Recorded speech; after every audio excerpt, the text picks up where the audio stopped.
콘텐츠 산업의 미래를 창조하고 또 만들어 나가기 위해서는 소중한 경험을 공유하는 게 상당히 중요하겠죠. 그런 의미에서 상당히 의미 있는 기조 강연들이 이번 포럼에 많이 준비가 돼 있는데요. 콘텐츠 산업의 진화를 이끌어가는 많은 전문가분들이 참석을 해주셨습니다. 먼저 첫 번째 기조 강연 제가 좀 안내를 드리겠습니다. 미국 서던 캘리포니아 대학 통합 미디어 시스템 센터의 어소시에이터 디렉터로 계신 분입니다. 김선호 님께서 기조 강연을 진행해 주시겠습니다. 여러분 따뜻한 환영의 박수 부탁드리겠습니다.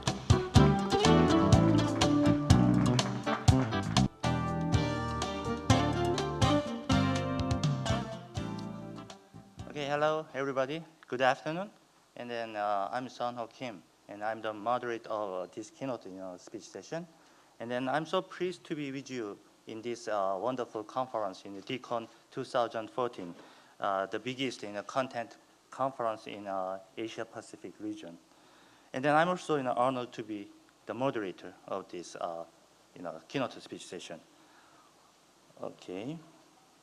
And then so today, and then we have some remarkable, speakers, and then they will give you some answers about how content industry is being innovated and evolved, and then through this interesting and worldwide world experts in this field. All right, the first speaker is Dave Powell, and then he's reading YouTube's content operation in Asia Pacific region. And without any further explanation, everybody knows YouTube, and YouTube is at the center of content and business. So definitely he has a great understanding about content, and then he will provide some remarkable the vision of the YouTube in his talk. And then YouTube creators and then their fans. And please join me in welcoming Dave Powell. I'm Dave Powell. I'm the Director of Content Operations for YouTube for Asia, Pacific, and Japan. Thank you, Koka, for having me here. It's a great honor to be speaking at DICON with all of you. I look forward to meeting and engaging with many of you over the next 2 days. Today, I want to talk about YouTube creators and the unique relationship they have with their fans. Before we get started, I want to introduce my other job. So in my spare time, I'm also a content creator. So I photograph and write the widely subscribed photography blog, Shoot Tokyo. I have about 1.6 million followers online across Facebook, Twitter, Google+, Instagram, and even YouTube. And it's also heavily aggregated through Feedly, Flipboard, and Google Newsstand. So hopefully some of you read my blog already. So to me, this conference represents an opportunity. It's a moment in time for all of us to come together and have a meaningful conversation about the future of programming. So earlier in the year, one of my colleagues spoke about the relationship between creators and fans. And we're seeing that start to manifest itself here in Asia. And I want to talk about that in more detail. I want us to think about how formatting and distribution can change. I want us to discuss how audiences are being redefined. And I want us to share some of our ideas of how we can overcome the challenges that we're seeing today in our businesses. This is a dialogue where online content, technology, and platforms like YouTube are starting to play a significant role. We're pleased to see major TV studios, broadcasters, and genuine digital enterprises, and first-time online creators all being called YouTube partners. Together, we're focusing on strengthening the content ecosystem across all major genres: sports, news, education, kids, gaming, and more. Now, all of these partners come to YouTube in different shapes and sizes, and a lot of them are walking unique paths to realize success on YouTube, but one thing remains the same through all of their stories. Our partners have discovered the value of building a fan base on YouTube to supercharge their business. Notice I didn't say audience. What's the difference between a fan base and an audience? Well, to us at YouTube, it comes down to passion. Audiences tune in when they're told to. A fan base chooses what to watch and when to watch it. An audience sits back and consumes the media being fed to them. A fan base leans forward and wants to participate with that media and the people that create it. An audience changes the channel when their show is over. A fan base shares that media, comments on that media, curates it, and then creates their own versions of it. An audience lives within your borders, while a fan base helps you to tear that border down. YouTube is a platform built by and for fans to meet the consumer demand for choice across every genre imaginable. But the power of choice is just not in the hands of those fans that are demanding limitless programming. It's in your hands too. It's in your hands to make a choice to give your fans what they want, and in doing so, building a global fan base. Before talking about fans and creators too much, I want to share what's happening with YouTube fan fests across Asia Pacific and Japan. We held one a few weeks ago in Tokyo, we held one last month in Seoul, and earlier in the year in Sydney, Mumbai, and Singapore. YouTube Fan Fest is a live event where we bring YouTube creators from around the world together with media stars, with the entertainment industry, and with advertisers. And we find new ways for them to connect together through performances and collaboration.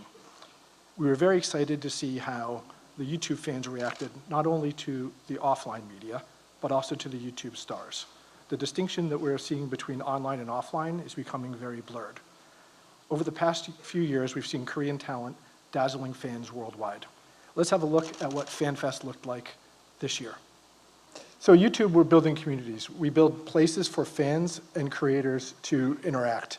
And what you'll see when you go to YouTube is you'll see that different than traditional media, fans can heavily interact with their fans, and they can comment, they can create, and they can share that content.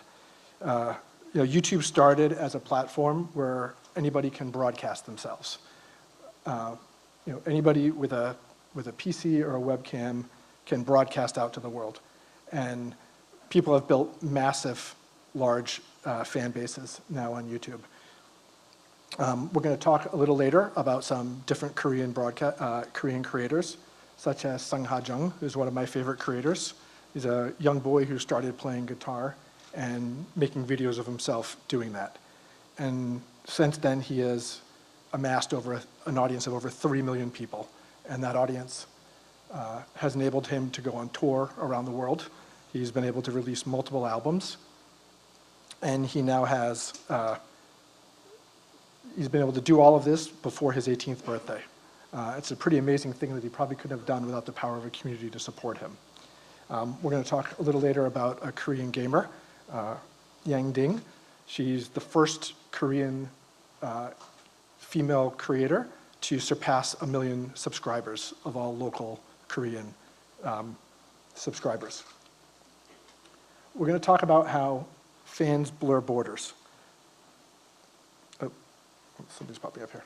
We're going to talk about how fans help to blur borders. People don't care about where content comes from today. They only care about content as long as it's good.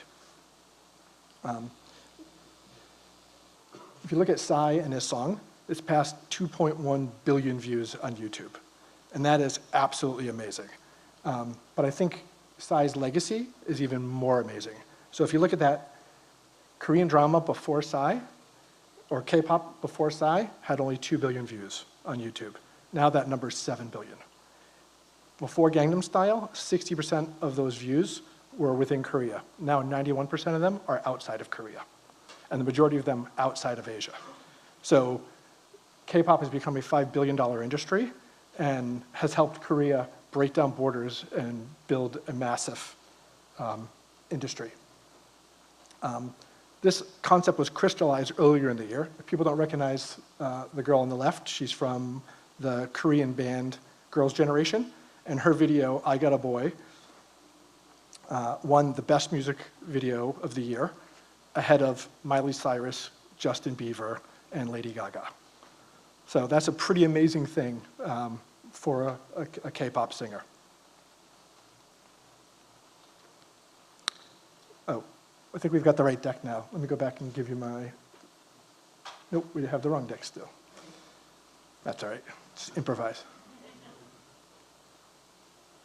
So fans seek out YouTube stars, and earlier in the year, 2 different YouTube creators created a cafe. It was Eat Your Kimchi and Talk to Me in Korean. So 2 YouTube creators built a cafe in Seoul called You Are Here.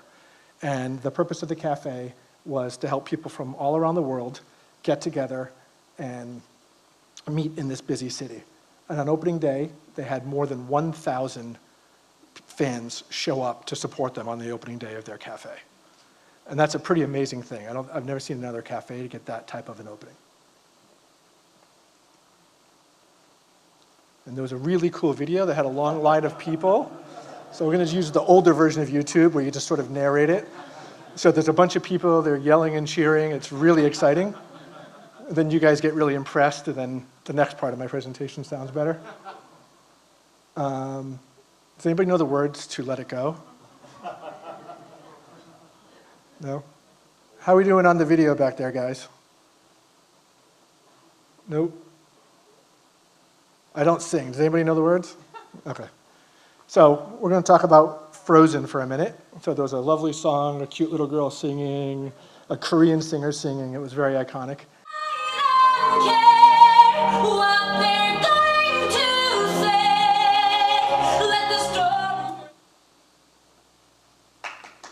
Yay, video! Okay, guys, somebody has to change the screen for me because I can't. Just gonna ad lib. So Frozen was the #1 movie at the box office this year, as everybody knows. More than $1 billion in a global box office. It was Disney's highest grossing animated film to date. It was bigger than Lion King, and it was bigger than Toy Story. It opened at #1, and then it did something incredibly rare. It opened at #2, then it went to #1, it fell out of #1, and then 6 weeks later reclaimed the global box office and stayed there for weeks. And to do that, you have to have something pretty unique, which is staying power. And a lot of factors contribute to a run like that, not the least of which is a terrific movie. But part of it was Disney's decision to let their fans express their passion on YouTube. And right after Frozen was released, we saw lots of covers of the now Oscar-winning song, Let It Go, being uploaded to YouTube. And Disney made a choice. And they had the decision, they could have issued copyright strikes against the video and had that video taken down. But they chose to make a different choice. They chose to make a fan-friendly choice. They chose to let those fans create those videos, share those videos, and upload more of them.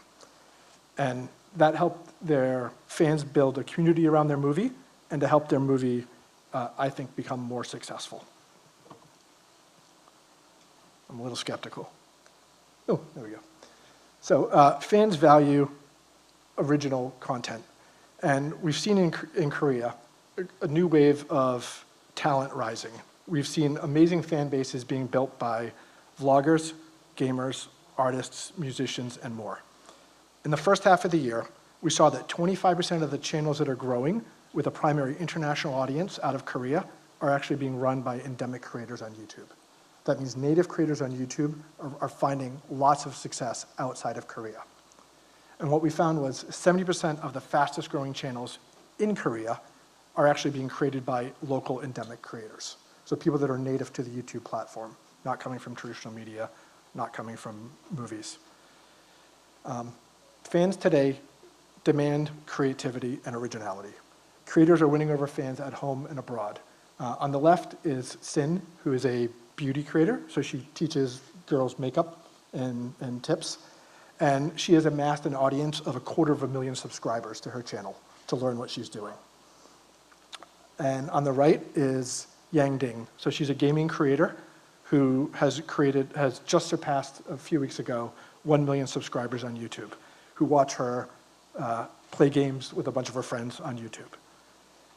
Let's look in a little more depth at 4 creators across Asia. ために動画をアップしたのがきっかけでした。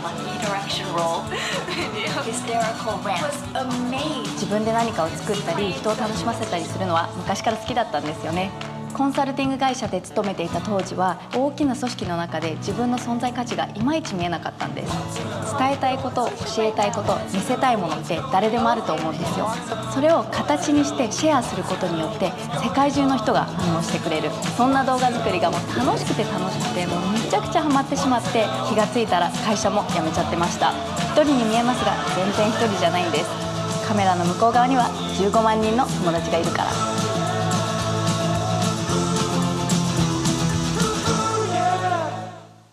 So this creator is somebody named Chika Yoshida. So she's a girl in Japan who grew up in Seattle and moved back to Japan after 17 years and started working in a consulting company.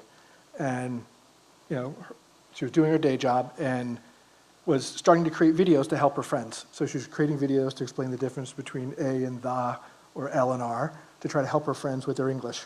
And as she did that, she realized that she actually enjoyed creating YouTube videos much more than she enjoyed working. And about a year ago, she made the decision to become a full-time YouTuber. She had about 100,000 subscribers at the time. I think last week she just passed 350,000 subscribers. It's hard to pick up a newspaper in Japan right now and not see her in the newspaper. She's doing some pretty amazing things, so it's great to see. We get a surprise of what's next.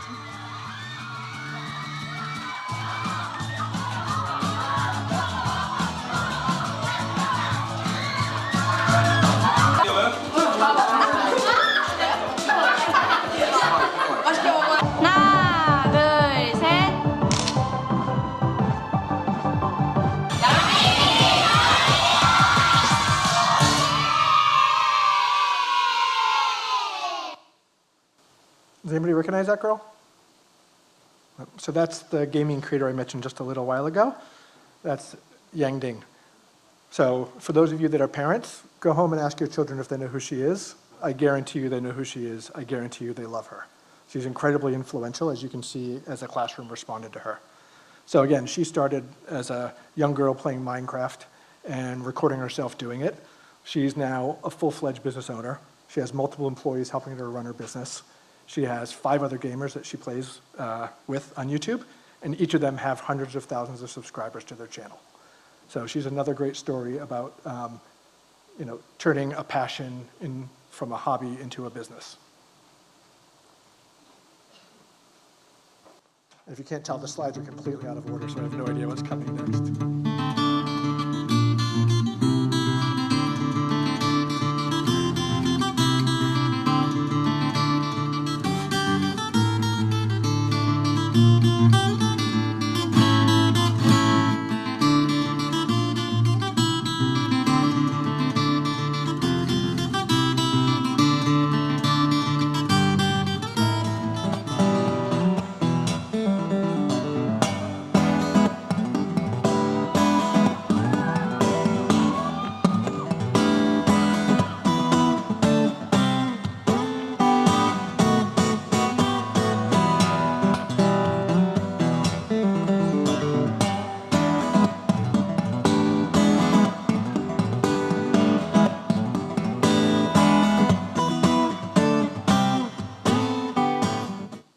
So that was one of my favorite YouTube creators, long before I joined YouTube. That's Sang Ha Jung. So if you're not familiar with him, he was taking many very famous American rock and roll songs he learned from his dad when he was a young boy and was rewriting them into finger-picking guitar. And he's released multiple albums. He's just about to surpass 1 billion views on YouTube. He's released multiple albums, which you can buy on iTunes and Google Play. And he's on tour around the world right now. I had the pleasure of seeing him play a few times in Korea. He's very impressive if you had a chance to see him.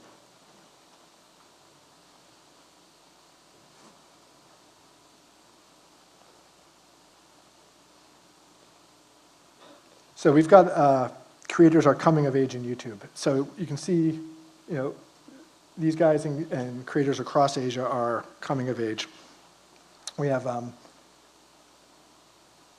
they're fueling a new economy, and it's very interesting to see how they're growing up on YouTube and how people are starting to respond to them. When we held a Korean Fan Fest not long ago, Right before it, we held an advertiser event with the top 500 advertisers in Korea to have them see what it was like with these creators. And their reaction was incredible. And seeing the creators, seeing the fans interact was very impressive. They are heralding the one-person startup economy in Korea. And it's a phenomenon we're seeing in Korea, in the US, and across Asia. So what we've seen is fans blur borders, right? Fans have helped start to break down the language and cultural barriers and bring content around the world. Right? Fans seek out creators. As you would have seen if you saw the video, there was a long line of people that showed up to go to Simon and Martina's cafe to see the You Are Here cafe. And they've actually done an interesting thing in the cafe. They've actually built an interactive video booth that allows their fans to leave messages, respond to questions, and they're now starting to create content for their channel. And you saw with Disney's Frozen, fans are starting to become creators, right? They're starting to create content and build fan bases around the content that they love. Fans value creators. And these creators have very large reach, very deep influence with these creators. You saw how the children reacted when Yang Ding walked into their school. Right? It was like meeting the biggest star of their life. I went to VidCon earlier in the year, which is a big event in Anaheim, California. It's packed with, there were over 20,000 teenagers there and YouTube creators, and it was amazing to see how they react. Somebody was telling me a story earlier today of a cooking panel, and it was all these famous chefs, and the last person was a chef that nobody knew, who was a giant YouTube star. And as soon as they called her name, everybody started cheering. People were crying, hugging her, getting autographs. So it's a very different connection through that relationship that the creators and the fans have. And creators are able to achieve their dreams. You saw Sun Ha-jung wanted to be a musician from a little boy. He was holding a guitar that was bigger than him. And through YouTube, through the community he built, and through the fan base he built, he's been able to achieve his dreams of becoming a professional musician. I guess that's the end. I had other slides, but we're going to end it here. So, thank you.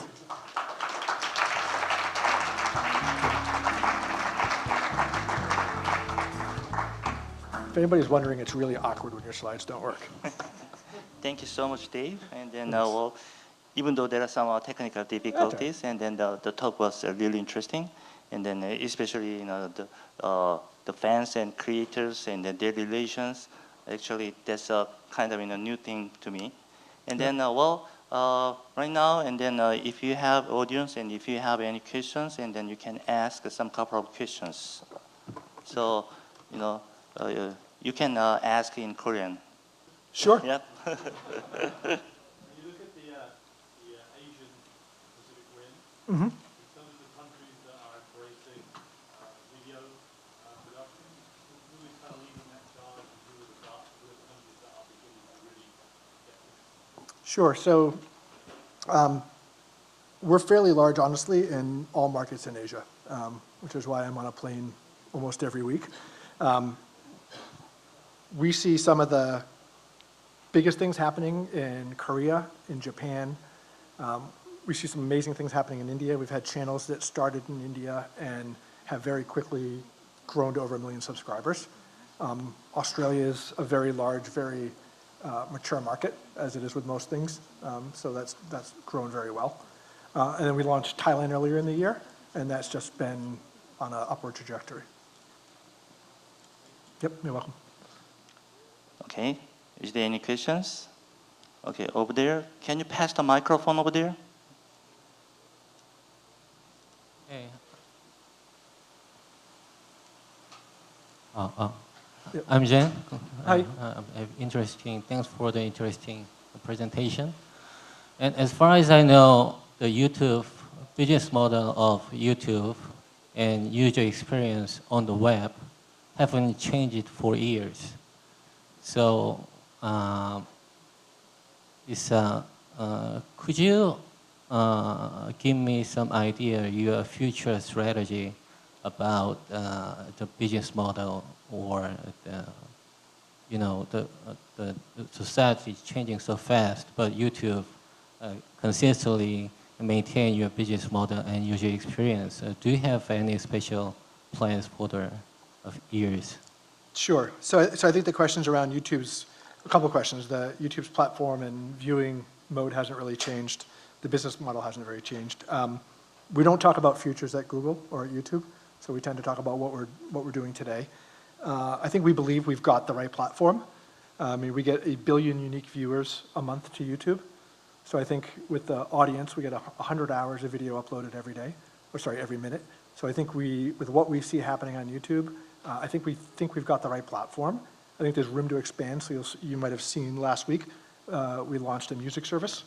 So I think there's ways to extend YouTube and ways to provide a better experience. Our focus is making sure we've got the best platform for creators to create content and share that content, and the best way for people to view that content. So we'll make strides in whatever helps to improve that. Okay. All right. Over there. Okay. 예, 블로터의 안상욱 기자라고 합니다.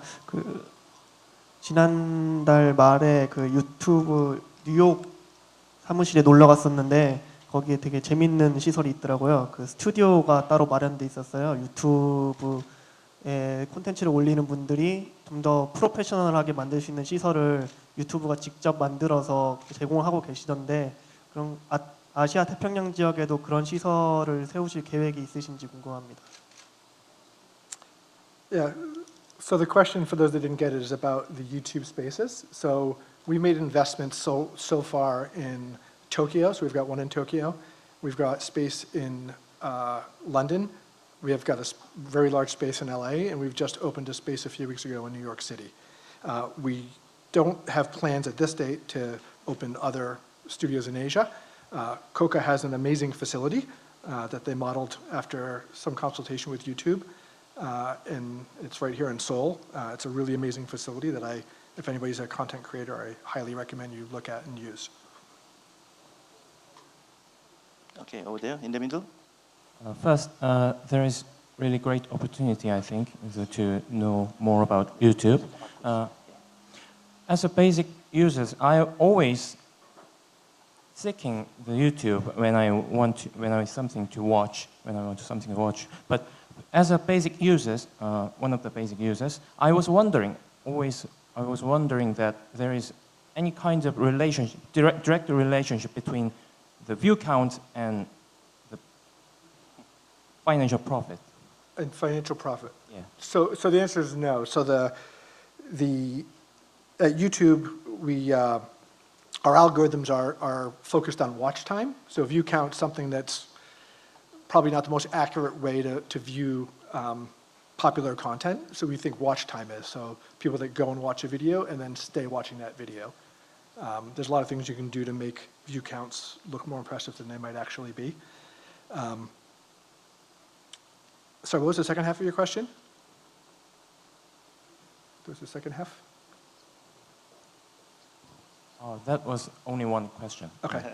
Yeah, so and the revenue model was your other question. So it doesn't impact revenue model. Revenue model is based on a rev share of, where the majority share goes to the creator based on ads being watched on YouTube. Okay. So we have one more question over there. 네, 강의 잘 들었습니다. 저는 MBC의 김병헌 기자라고 하고요. 지금 유튜브에서 팬과 크리에이터 간의 만남을 이제 주선을 하고 거기에 굉장히 많은 노력을 하고 계시는 걸로 알고 있는데요. 지금 크리에이터가 유튜브의 컨텐츠를 생산하는 것을 유지시키기 위해서 플랫폼 업자인 어떤 유튜브 입장에서는 어떤 노력을 좀 하고 계시는지, 그리고 또 하나의 질문은 팬과 크리에이터가 만날 때 오프라인 미팅을 주선하는 입장에서 가장 핵심적으로 고려하는 어떤 컨셉이라든지 가치라든지 이런 것들은 무엇인지 말씀을 좀 듣고 싶습니다. So, I didn't get the question, sorry. Okay, sorry about that. I was talking different things. Can you repeat one more time? Sorry about that. 오케이. 네, 유튜브가 플랫폼을 유지를 하기 위해서 지금 크리에이터에 굉장히 많은 노력을 좀 하고 있는 것 같은데요. 그 크리에이터들의 그 컨텐츠가 계속 생산이 되도록 그 중요하게 생각하는 크리에이터의 생산을 독려하기 위한 어떤 유튜브의 노력은 어떤 것들이 있는지 첫 번째 질문. 그리고 두 번째 질문은 앞에 보여주신 슬라이드를 보니까 팬과 이제 크리에이터가 만나는 팬 페스티벌을 하시는데 그 팬 페스티벌을 기획하는 입장에서 플랫폼의 입장에서 어떤 부분을 가장 중요하게 생각을 하고 있는지 그 가장 중요하게 생각하고 있는 컨셉이라든지 가치라든지 이런 부분을 좀 듣고 싶습니다. So do you understand the question? Yeah, I do. Okay. So the first question is, how are we encouraging people to create content on YouTube? So we host a lot of events with the creator community around Asia. So in the second half of this year, we're hosting just under 100 events, including one tomorrow night right here in Seoul. So we host different types of events. Some are educational events, so we'll talk about creative strategy, we'll talk about fundamentals of programming.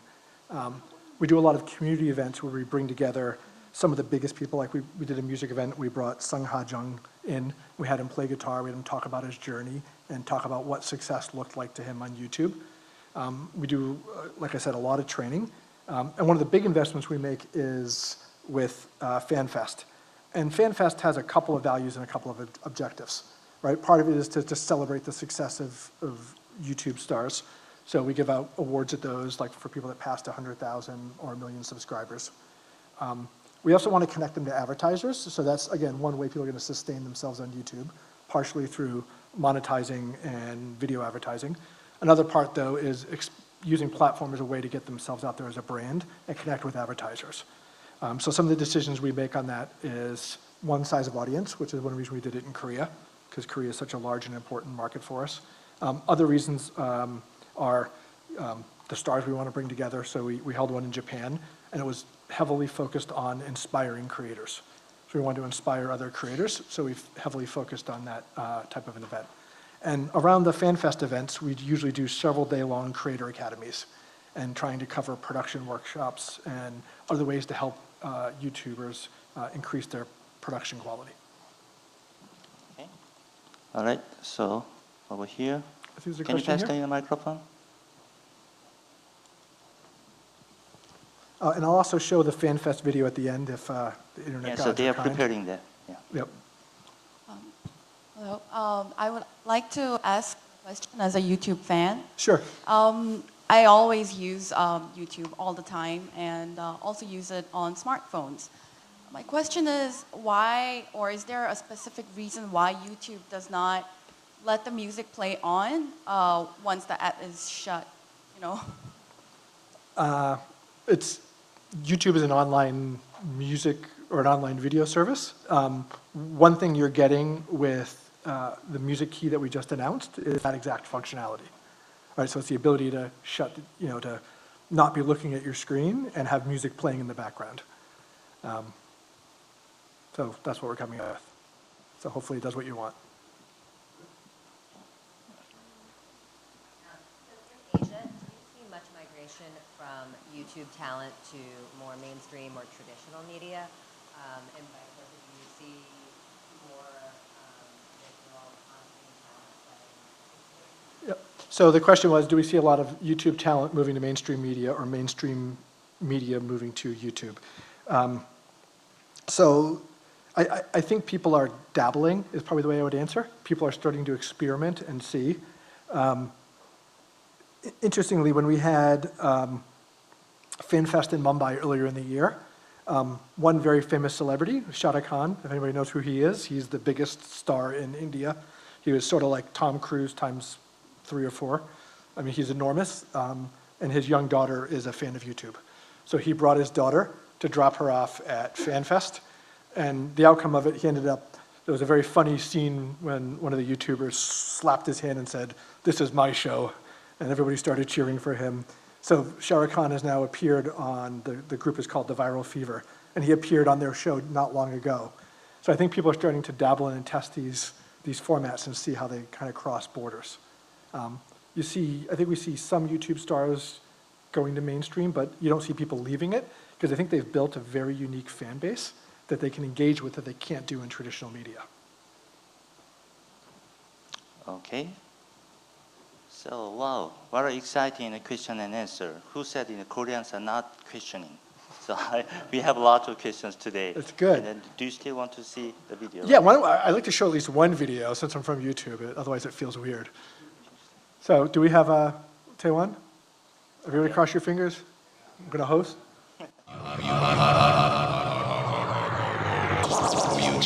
Inspiring a new generation of content creators and brands wanting to connect with their fans. Meet the YouTube Fan Fest, a one-of-a-kind festival that sold out in Singapore, India, Australia, Korea and Japan since its debut in 2013. Each festival brings international and local heroes of the YouTube screen together with their fans, who spread their passion onwards with energy and dedication, generating massive amounts of press, social media attention, and FanFest fever that connects teenagers in a world of entertainment they love, trust, and own. YouTube's a fan. Including Creator Academies, red carpets, meet and greets, press conferences, and of course, sold-out live shows broadcast across the planet. You can see the environment at these events is pretty electric. If you've never had an opportunity to experience it, I would recommend it. You'll leave with a new appreciation for YouTube and what's happening there. So, thank you. Okay, thank you very much for your exciting presentation, and please give him a big hand.